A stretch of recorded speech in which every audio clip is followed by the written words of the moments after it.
Hi friends, welcome to Jeff and Jess. இன்னைக்கு நம்ம என்ன பார்க்க போறோம்னா ஒரு ஈவினிங் ஸ்நாக்ஸ் தான் பார்க்க போறோம். நேந்திரம் பழம் வச்சு வாங்க எப்படி செய்யலாம்னு பார்க்கலாம். இத வந்து நேந்திரம் பழம் இல்லனா ஏத்த பழம்னு சொல்வாங்க. நல்லா பழுத்த பழம் தான் வேணும். அப்பதான் நல்லா இருக்கும். இப்போ ஃபர்ஸ்ட் நம்ம இத கட் பண்ணிடலாம். இந்த பழம் குழந்தைகளுக்கு ரொம்ப நல்லது. சீக்கிரம் weight gain ஆகும். இதை வந்து 3 பீஸாக கட் பண்ணலாம் இதே மாதிரி இல்லைன்னா 4 கூட கட் பண்ணிக்கலாம் நம்ம இஷ்டம் தான். நான் இப்போ 4ஆக கட் பண்ணுறேன் அதை.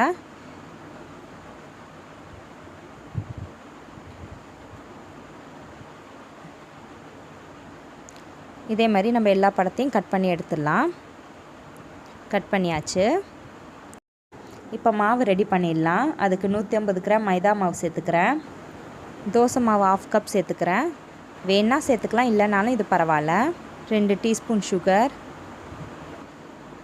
1/2 டீஸ்பூன் மஞ்சத்தூள். இது கலருக்காக தான் இந்த மஞ்சத்தூள் சேர்த்துக்கிறோம். கொஞ்சோண்டு தண்ணி ஊற்றி நல்லா மிக்ஸ் பண்ணி எடுத்துக்கலாம், தோசை மாவு மாதிரி.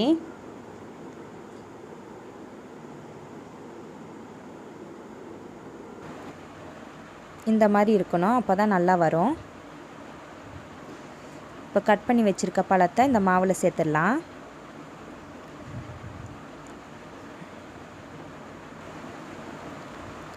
இப்போ ஒரு கடாயில் நான் எண்ணெய் ஊற்றி வச்சுருக்கேன். இதில் வந்து நம்ம கட் பண்ண பழத்தை வந்து அந்த மாவில் டிப் பண்ணி நம்ம எண்ணெயில் போட்டுடலாம்.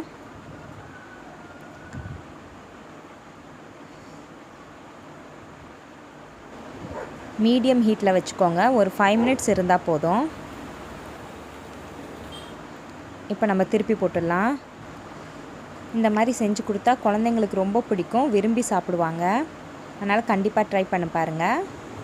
சில குழந்தைங்க பழம்லாம் சாப்பிட மாட்டாங்க, என் குழந்தைங்களும் சாப்பிட மாட்டாங்க. ஆனால் இந்த மாதிரி ஸ்நாக்ஸ் பண்ணி கொடுத்தா சாப்பிடுவாங்க. அதனால் நீங்களும் பண்ணி பாருங்கள்.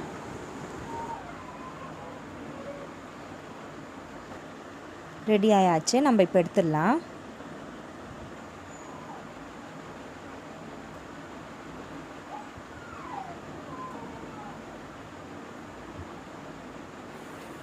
சூப்பராக ரெடி ஆயிடுச்சு. இந்த வீடியோ உங்களுக்கு பிடிச்சிருந்தா லைக் பண்ணுங்கள், ஷேர் பண்ணுங்கள், சப்ஸ்கிரைப் பண்ணுங்கள். ட்ரை பண்ணி பார்த்துட்டு சொல்லுங்கள். தேங்க்யூ ஃபார் வாட்சிங்.